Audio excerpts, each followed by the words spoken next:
Sveiki! Šiandien kalbėsime apie įgilinamosius diskinius pjūklus. Festool jų turi jau netgi 5 modelius, tad nusprendėm, kad būtų puikia proga tiesiog padaryti trumpą apžvalgą apie kiekvieną iš jų, pasakyti tam tikrus privalumus, pasakyti skirtumus ar ne, tiesiog, kad būtų lengviau suprasti, kada kokį reikėtų rinktis ar ne. Tai pradėsime nuo mūsų solidaus laiko patikrinto, daugiausiai parduoto ir mano nuomonė tikrai gero įrankio, tai yra TS55 gilinamasis diskinis pjūklas. Šis įrankis turi 1200 W variklį, jisai yra su šepetėliais, jo prapjova yra 55 mm, arba jeigu pjausime su liniuote, ką dažniausiai ir darome ar ne, tai bus 50 mm, kadangi liniuotė atima 5 mm gylio. Toliau turime akumuliatorinę šio įrankio versiją, maitinama dviem 18 V akumuliatoriais. Tokiu būdu gauname 36 V galingumo variklį. Kaip žinia, akumuliatorinių įrankių varikliai vatais gale nesimatuoja, bet galiu jūs užtikrinti, kad savo galingumu jis tikrai neatsilieka nuo laidinės šio įrankio versijos. Taigi, kam reikia daugiau mobilumo, universalumo, galima rinkti šį modelį. Jisai taip pat turi dar vieną labai svarbią funkciją, kuri saugo mus ir mūsų inventorių. Tai yra kickback stop funkcija. Apsaugos funkcija, apsaugos mechanizmas. Tai jeigu atkreipsim dėmesį, čia mes turime daviklį, kuris nėra lygiai grečiai su disku, tai reiškia, čia nėra skėčiamasis peilis, bet yra daviklis, kuris darbo metu, jeigu įrankis, galbūt kam nors yra tekę tą patirti, tai žinosit, kam ne, tai linkiu to ir nepatirti, bet jeigu įrankis darbo metu ar nepjaunant užstriktų arba netyčia pavažiuotume atgal, yra tikimybė, kad jisai tiesiog atšoks atgal ar ne iš inercijos disko sukimuose ir gali pažeisti liniuotę, su kuria mes dirbame. Teko apturėti šitą malonumą, tai turime ką ir pademonstruoti. Kitais atvejais tai gali būti jūsų darbinis paviršius ar ne, ant kurio dirbate, galbūt tai yra brangus stalviršis, kurį sumontavote, ir dabar reikia išpjauti skylę kriauklį arba kaitlentį ir atsitiko tokia nelaimė. Ir pačiu blogiausiu atveju galėtų būti tai nelaimė susijusi su žmogumi tiesiogiai. Taigi tikrai, manau, svarbi funkcija, reikalinga šiam įrankiui ir būtent ši akumuliatorinė 55 pjūklo versija turi šią funkciją. Toliau turime didesnį 55 pjūklo broliuką, tai yra TS60. Šis įrankis yra galingesnis,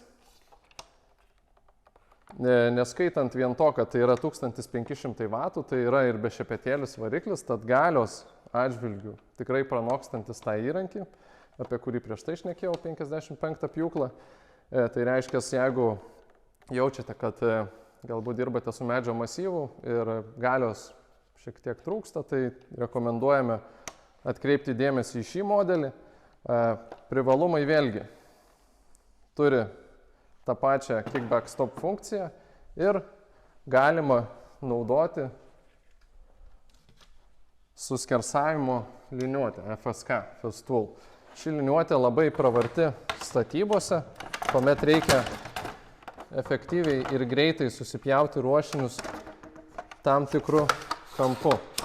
Tai liniuotė tvirtinasi prie pjūklo, tokiu būdu mes jos nepamesim ir mes turime atramas, kurią vieną iš atramų galime reguliuoti. Tai reiškia, turime amplitudę laipsnių, ant kurių pastatę atramą mes gauname kampą. Ir uždėję liniuotę ant ruošinio, atrėmę dvi atramas, tai reiškia stacionarę ir tą, kurią galime reguliuoti, mes turime jau paruoštą kampą ir galime greitai atlikti pjūvį.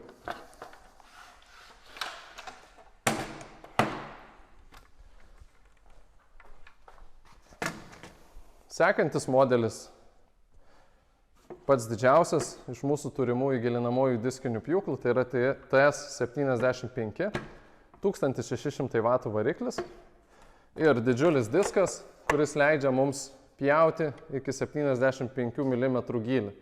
Tai reiškia 75 mm be liniuotės arba 70 su liniuotė.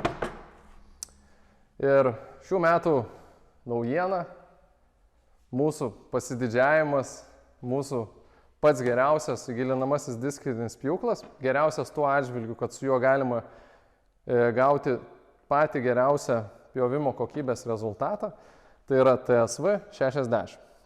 Dabar jeigu pažiūrėsim į šios du įrankius, be abejo matome labai daug panašumų. Tai yra dėl to, kad šis įrankis turi tą patį variklį kaip ir TS60, tai reiškia 1500 W galingumas. Ir turi papildomą varikliuką, kuris išsuka priešpjūklį iki 22 000 apsisukimų per minutę. Priešpjūklis turi vieną deimantinį dantį, kuris padaro taką mūsų pjūklo diskui ir mes galime tobulai atpjauti plokštę, nesvarbu kokios kokybės tai būtų plokštė, iš abiejų pusių tobulai. Ta būtinai mes ir pademonstruosim, bet dar pereinant prie liniuotės priedų, trumpai labai apie pjūklo diskus, kadangi tai yra irgi viena svarbiausių šių įrankių dedamųjų dalių. Tai mes turime diskus, kurie yra skirti pjauti skirtingom medžiagom, tai jeigu pažiūrėsime iš galo, mes turime geltonai pažymėtus diskus, tai yra medienai skirti diskai. Esminis jų skirtumas tai yra, kaip matote, dantų skaičius. Tai reiškia, jeigu mes norime švaraus gražaus pjūvio, daugiau dantų, jeigu mums reikia dirbti su medžio masyvu, daryti išilginius pjūvius, galbūt tai yra šlapesnė mediena, mes turėtume rinktis diską jau su mažiau dantų, kad pjūklui būtų mažesnis pasipriešinimas ir jis galėtų našiau pjauti medžiagas. Toliau turime štai tokius specifinius žalius diskus, ar ne? Tai yra statybinėms medžiagoms, tarkim fibrocementinėms plokštėms pjauti skirtas diskas. Taip pat gipsui. Toliau mėlynas diskas, tai yra plastikui arba aliuminiui skirtas diskas, su kurio galime pjaustyti šias medžiagas. Dar paminėsiu diską, kurio čia neturime, tai yra 75 pjūklui skirtas diskas, yra metalui pjauti.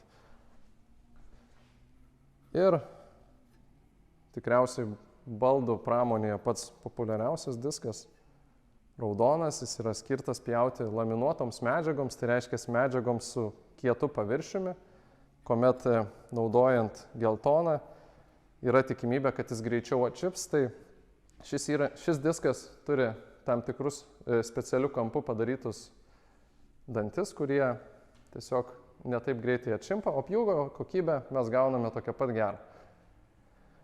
Na ir pereikime prie priedų.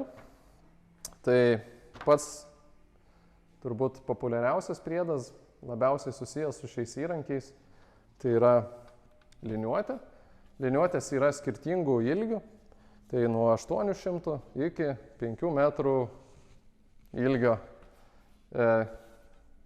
Jas galima be abejo sujungti tarpusavyje, jeigu, tarkim, turim trumpesnės liniuotės, bet reikia ilgą ruošinį pjauti, tai nebūtinai reikia pirkti ilgą liniuotę.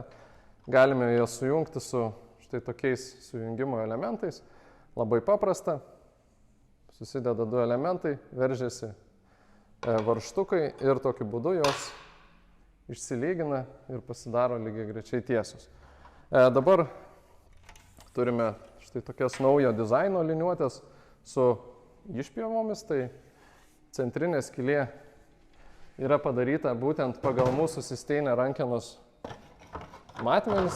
Galime įsidėti liniuotę ant pjūklo dėžės ir su viena laisva ranka keliauti į objektą dirbti. Ir turime dar kelias mažesnės skylutės, kurias dedasi štai tokie specialūs lipdukai. Ir šie lipdukai skirti yra liniuotę tvirtinti prie vertikalaus paviršiaus. Tarkim, jeigu mes turime jau kažkokią sieną sumontuotą ir joje reikia išpjauti angą, mes galime pasinaudoti šiais lipdukais, taip nepažeisdami paviršiaus. Reiškia, nereikia nieko gręžti, sukti, mes tiesiog pasiemame lipdukus, pasiemame liniuotę, pasidedame, kur mums reikia, priklijuojam ir turim paruoštą pjovimui vietą.